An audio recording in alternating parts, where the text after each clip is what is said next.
Olá, tudo bem? Meu nome é Kellen, sou enfermeira e vamos dar continuidade à nossa aula de farmacologia, fundamentos em farmacologia. Eu vou estar acompanhando vocês durante toda essa disciplina. Vamos lá. O tema da nossa aula é princípios básicos da farmacologia e nós vamos agora falar sobre o tópico 3, que fala sobre os conceitos básicos importantes para o estudo da farmacologia. Os fármacos podem ser quimicamente sintetizados ou purificados de fontes naturais ou com ou sem modificação adicional. Seu desenvolvimento é uso clínico, são baseados em evidências racionais de eficácias e seguranças oriundas de experimentos controlados e ensaios clínicos randomizados. Vamos lá, e o que é randomizados? Randomizados que eles vão fazer uma pesquisa com várias pessoas, com diversidade, com vários tipos de pessoas, para ver como cada medicação reage de forma diferente em cada corpo. Os principais conceitos para o estudo da farmacologia, segundo o Rocket de 2017, fala o seguinte: droga. O que é droga? E, professora, droga não é coisa boa. Medicação é droga, só que é uma droga lícita, certo? Droga, substância que modifica a função fisiológica com ou sem intenção benéfica. Todo medicamento que você toma, ele vai modificar a sua fisiologia, beneficamente ou não. E remédio? O que é remédio? Ah, professora, remédio é remédio. Remédio de dor de cabeça, remédio para dor de barriga, remédio para dor no corpo. Prestem atenção, o que é remédio? Remédio, aquilo que cura qualquer substância ou recurso utilizado para curar ou aliviar doenças, sintomas, desconforto e mal-estar. Então, vamos lá. Um abraço pode ser um remédio. Como assim, professora? Um abraço pode ser um remédio para uma pessoa que está com um mal-estar naquele momento, mal-estar emocional, está precisando de um afago, de um carinho, e aquilo ali vai lhe dar o quê? Um conforto. Vamos lá. Massagem nos pés é um remédio. Massagem nas costas é um remédio. Por quê? Porque vão aliviar as dores. Então, tudo aquilo que você vai fazer para aliviar qualquer tipo de desconforto é considerado um remédio. Fármaco ou princípio ativo, estrutura química conhecida com propriedade de modificar uma função fisiológica existente. Então, o nosso corpo, ele tem as funções fisiológicas dele normais, certo? Que são aqueles, os mecanismos involuntários, ok? Mas se eu tomo um diurético ou um laxante, eu vou estar mudando a fisiologia do meu corpo, que já existe, porque o meu corpo, naturalmente, ele vai mandar informação, a minha cabeça, o meu cérebro vai mandar informação para que eu vá realizar minhas necessidades fisiológicas, certo? Mas se eu tomo um diurético, esse princípio ativo, esse fármaco, ele vai modificar toda a minha fisiologia e eu passo a ir mais vezes ao banheiro para urinar ou mais vezes ao banheiro para defecar.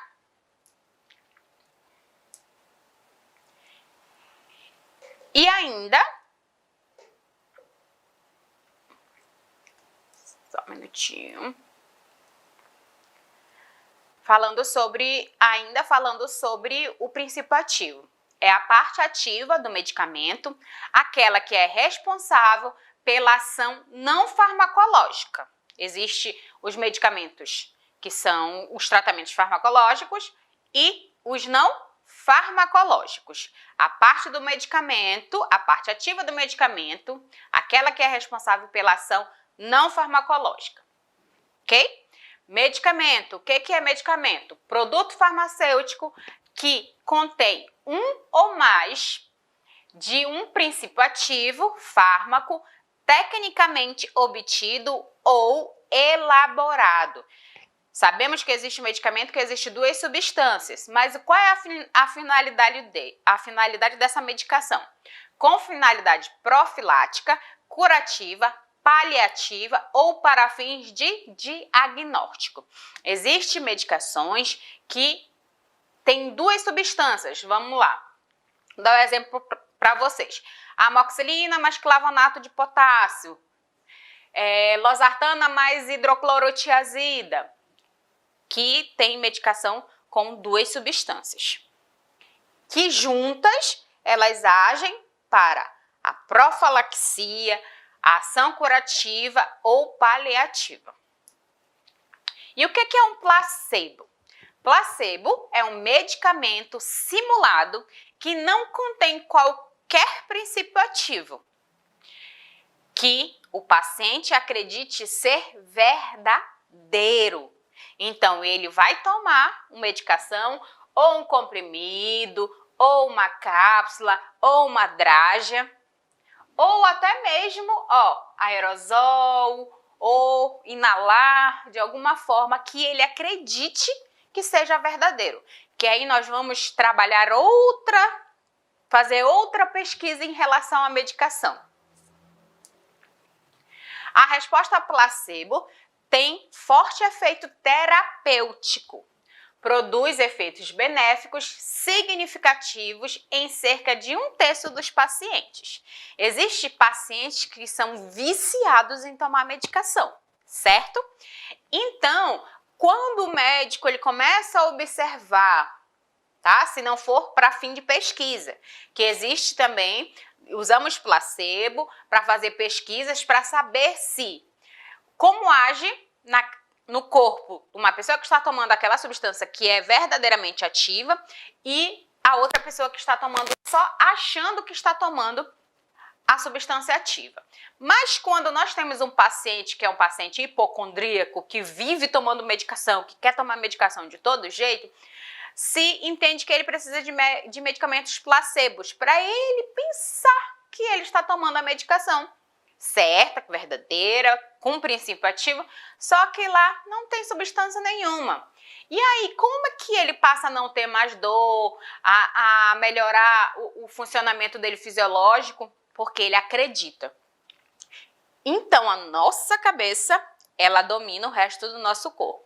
Se eu acredito que eu estou tomando aquela medicação e aquela medicação vai trazer um bom resultado para o meu corpo, o meu cérebro vai entender e vai começar a trabalhar para que o meu corpo funcione adequadamente. É claro que todo caso é um caso, certo? Ai, professora, então quer dizer que se a gente achar hoje aqui, olha, eu vou tomar qualquer coisa, eu vou achar que eu vou ser curada do coronavírus? Não, né, gente? Cada caso é um caso, tá? Isso é pesquisas, estudando o paciente, cada paciente é um paciente. E o nocebo? Substância que, não sendo nociva ao organismo, incita sintomas de doença por efeitos psicológicos nos pacientes que usam. Ele vai o quê?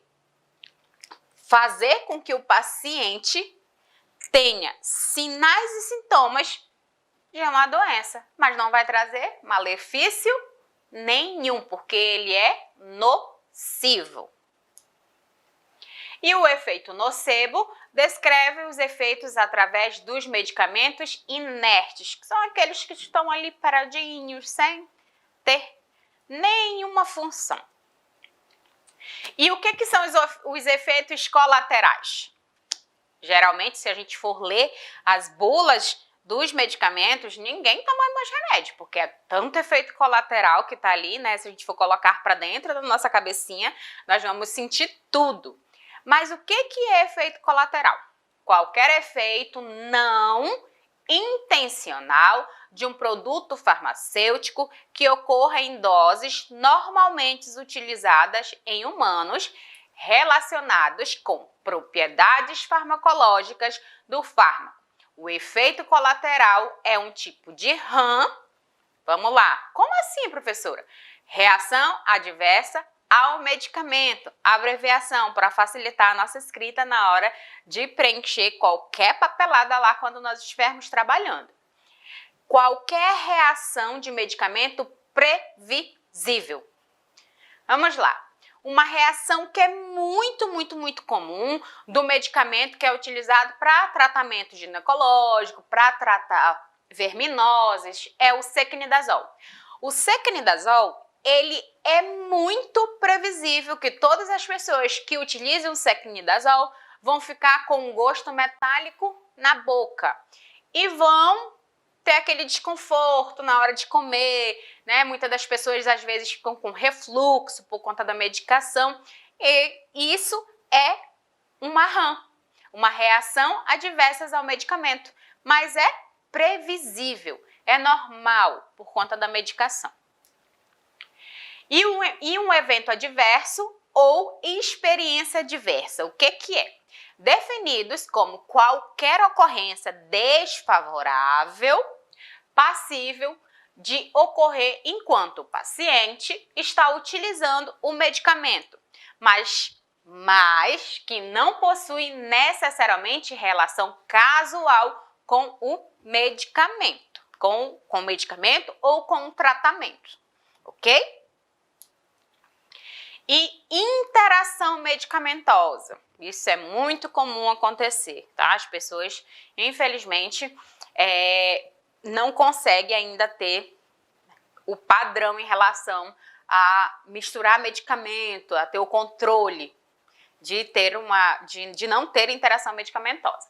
A interação medicamentosa, efeito resultante da interação entre dois fármacos, podendo, com resultado final, ocorrer aumento ou atenuação do efeito farmacológico de um ou mais fármacos envolvidos.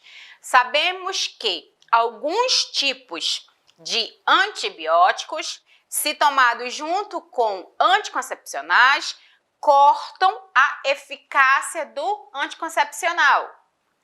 Por quê, professora? Porque existe alguns antibióticos que têm reações, diarreias, vômitos. Então, isso tudo faz com que a substância do anticoncepcional saia mais rápido do seu organismo e corta a eficácia do medicamento.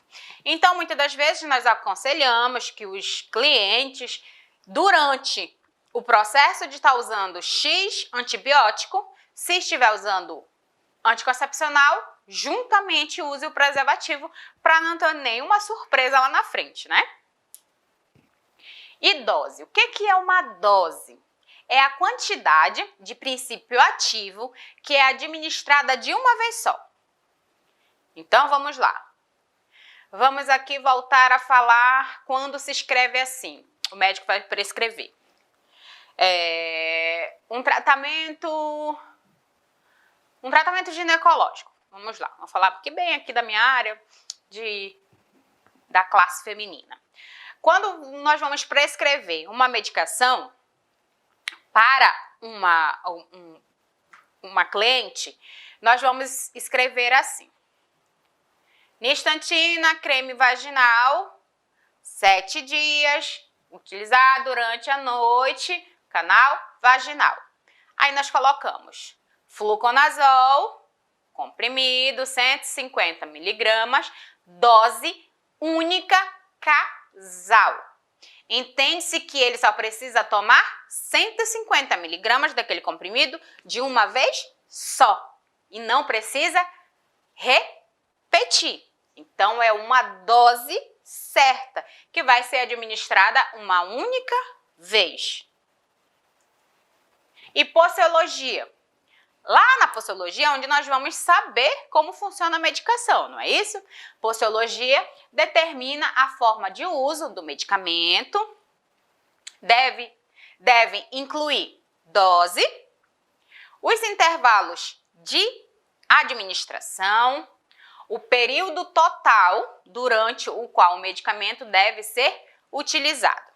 Mas com ressalvas que muitas das vezes essa posologia nem é lida, que está lá dentro da caixinha, não é? Admiráveis são as pessoas que tiram uma bula e conseguem ler tudo direitinho. Por quê? Porque quando a gente recebe uma receita, uma prescrição médica, o médico já coloca lá direitinho. Se for tomar amoxicilina, se for tomar antibióticos, geralmente são utilizados durante 7 dias, depende do antibiótico até 14, depende do tipo de patologia que você está naquele momento, o médico vai colocar lá na prescrição médica exatamente a quantidade que você tem que tomar, o tempo que você vai utilizar certinho, ok? E a janela terapêutica? O que é a janela terapêutica? A janela terapêutica é a faixa de dosagem de segurança de uso do medicamento e o intervalo de doses. É o intervalo que eu posso tomar uma e outro medicamento, ok? Entre uma dose efetiva mínima, que é bem pequena, e a dose efetiva máxima, antes de ser tóxico. Existem medicações de vários tipos, suspensão, líquida, creme, pomada, gel, comprimido, cápsula. Então, todos esses, eles têm exatamente as miligramas, têm exatamente as quantidades que o nosso corpo suporta. Passando do limite que o nosso corpo suporta, já passa a ser o quê? Tóxico. Então, vai trazer malefício para o meu corpo e não vai ser bom para que eu utilize a dose máxima. Então, eu preciso ter uma janela terapêutica. Vamos lá, eu estou utilizando um medicamento que eu tenho que tomar de 6 em 6 horas, de 12 em 12 horas. Então, esse tempo aqui, ó, relativamente, é a janela terapêutica. E se por um acaso eu tomei a medicação e aquela medicação nesse período não fez efeito, eu tenho uma quantidade que eu possa tomar. Eu não posso tomar além daquilo e aí é feito cálculo de medicação que lá na frente nós vamos estudar isso também. E o desenvolvimento de novos fármacos passa por 3 etapas. Falando dos novos fármacos, quando você vai desenvolver os novos fármacos, né? Vocês não, as indústrias farmacêuticas, os bioquímicos, né? Que trabalham, os cientistas que trabalham na descoberta dos medicamentos, dos novos fármacos. Inicialmente tem obtenção dos candidatos a novo fármaco, a substância que vai ser estudada, aí passa o quê? Testes pré-clínicos, depois vão ser feitos testes clínicos de primeira fase, segunda fase, terceira fase e quarta fase, até poder ser comercializado, até poder estar lá na prateleira da farmácia, da drogaria, para ser vendido. Então, em relação a esses aspectos aí, é importante que a gente tenha esse entendimento em relação a miligrama, quantidade, essas coisas nós vamos falar também lá na frente, ok? E agora vamos falar sobre o tópico 4, que são informações sobre os fármacos, que é importantíssimo que os técnicos de enfermagem, a classe da enfermagem, tenha a ciência dessas informações. Vamos lá. O aprendizado sobre farmacologia médica é mais bem abordado usando uma variedade de recursos e cenários de aprendizado. preferencialmente dentro do contexto da ciência básica, da terapêutica, não na memorização de lista de nomes de fármacos. Impossível a gente lembrar de muitos nomes de medicamento. Ai, professora, mas eu não consigo nem falar o nome dessa medicação. Isso tudo é prática, certo? Se você me perguntar, ai, professora, uma medicação para isso, eu consigo. Mas eu já tenho um tempo, né? Falando sobre a farmacologia, estudando sobre a farmacologia, trabalhando na atuação da enfermagem. Então, isso tudo é tempo, conhecimento. Os principais medicamentos oferecidos na rede do SUS. Por que é importante a gente saber? Porque essa lista, ela é para o Brasil inteiro. Então, ela não vai mudar. Ela vai ser desta forma. Existem as medicações que elas são só o nome genérico. Ela não tem o nome de marca, tá? O nome genérico dos fármacos, não o nome comercial ou o nome de marca. Então, tá aqui, ó. Sempre vai ter a medicação aqui embaixo, a substância, a miligrama, tá? Miligrama é quanto, vamos supor, losartana, 25 miligramas, com 30 comprimidos. Aí tem o Gzinho informando que é genérico, ok? Sempre vai ter aqui. Se fosse de marca, teria outro nome e seria com outra embalagem. E não teria o Gzinho de genérico. E as classes ou grupos ao quais os fármacos pertencem. Então, toda medicação ela pertence a algum grupo. Pode ser antipertensivo, antidepressivo, ansiolítico, antiplasmótico, emético, deixa eu ver qual mais. Medicamentos que mexem com o sistema nervoso central, existe N grupos farmacológicos. O modo como o fármaco funciona, que é o mecanismo de ação e os efeitos terapêuticos, geralmente é comum aos outros fármacos na mesma classe.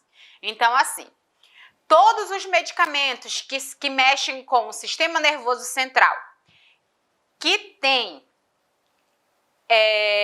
a mesma molécula e a mesma miligrama, eles vão ter o mesmo mecanismo de ação e os mesmos efeitos terapêuticos. Não vão mudar, tá?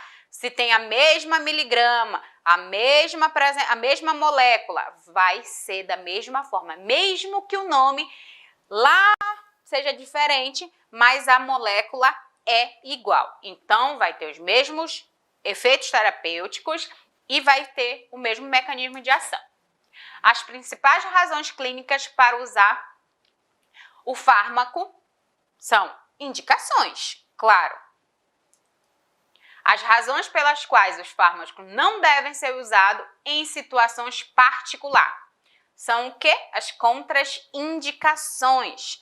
Quando você mesmo se medica, quando você mesmo acha que o remédio da amiga serve para você também, quando você mesmo acha que só tomar um remédiozinho para dor de cabeça, que você está tendo uma dor de cabeça há tempo, porque você está tendo uma dor, né? Uma dor abdominal há tempo, você vai tomar lá um medicamento lá para dor abdominal e você vai achar que está tudo bem. Sem passar pelo médico, sem fazer uma consulta, sem realizar exames. Por quê? Porque toda essa medicação, ela pode ter contraindicações para você, se você não tiver ciência do que você está tomando. E aí tem diferenças entre fármacos comercializados somente com prescrição médica, que são as notificações de receita, ou se é de fármaco de venda livre. Geralmente, os medicamentos, são assim. Os antibióticos, todos aqueles antibióticos que são controlados pela Anvisa, todos eles só podem ser vendidos com retenção de receita. Então, quando se for na farmácia, você tem que ter uma receita, uma prescrição médica lá, com o antibiótico, com a miligrama e com o carimbo do médico. Se não tiver, você não consegue comprar. E aqueles medicamentos que são tajados, que são taxa preta, que as pessoas falam, da mesma forma. Tem que estar lá com a receitinha azul ou o receituário branco. Depende de qual medicação seja, também tem essa mudança de cores de receita. E aí também você só pode ser vendido se tiver a receita, a prescrição. E aí você entrega a receita e a farmácia fica com a receita retida lá. Por quê? Porque ela vai pegar todos os seus dados, o CRM do médico direitinho para saber se ele é um doutor mesmo, se está tudo certinho com ele, se não tem nenhum problema, para ele estar prescrevendo aquela medicação. Isso chama-se segurança. Toda vez que eu acho que eu posso tomar uma medicação igual ao que a minha vizinha está tomando, igual a que a Maria está tomando, eu me coloco em risco. Cada corpo é um corpo, cada substância reage de forma diferente em cada organismo. Como o fármaco é administrado e vias de administração. Então, toda medicação ela tem a sua via certa de administração. Oral, enteral, via de inalação, inalatório e outras vias de administração que também nós vamos ver. Como seus efeitos são quantitativos, e suas doses modificadas, se necessário, monitoramento terapêutico. Então, se eu estou dentro da unidade hospitalar, claro que eu vou ter o monitoramento constante daquele uso daquela medicação para saber se está tendo uma resposta efetiva ou não, se tem que mudar, se não tem, aí precisa ter o acompanhamento. Como o fármaco é absorvido, distribuído, metabolizado e excretado. E isso é o quê? A farmacocinética. Nós vamos também estudar isso. Particularmente quando mostra alguma característica em comum. Os efeitos adversos dessa medicação, os efeitos adversos dos fármacos, incluindo quaisquer interações com outros fármacos ou alimento. Alternativa de terapias não farmacológicas que sejam eficazes para o tratamento farmacológico ou que complementem o efeito do fármaco adjunto farmacológico. Então, entende-se que, vamos lá, os medicamentos que são utilizados para hipertensão, diabetes, todos eles nós temos que fazer o tratamento farmacológico e o tratamento não farmacológico. Como é que é, professor, esse tratamento não farmacológico? O tratamento farmacológico inclui o quê? Alimentação, atividade física, uma boa hidratação, uma boa noite de sono, o social do paciente, o bem-estar dele, isso tudo entra como tratamento não farmacológico. Tanto para o uso de medicamentos para hipertensão, como o uso de medicamentos para diabetes. Alternativa de terapias. Essas alternativas de terapias, todas elas são mecanismos adjuntos para que possa se potencializar a medicação, porque muitas das vezes só o remédio não resolve, principalmente nessas duas patologias que eu falei, a hipertensão e a diabetes, ok? E agora nós vamos falar do tópico 5, que fala sobre os aspectos básicos de farmacoterapia. Que nome grande, né, gente? Vamos lá. O fármaco, para ter ação, precisa penetrar na corrente sanguínea. Se distribuído ser distribuído e atingir a concentração adequada nos tecidos-alvo, para chegar ao efeito terapêutico apropriado e é preciso pensar em diversos aspectos relacionados com a propriedade da formulação do fármaco, sendo eles, o que eu coloquei bem aqui, ó, uma imagem de uma pessoa cheia de remédio, uma montagem, né?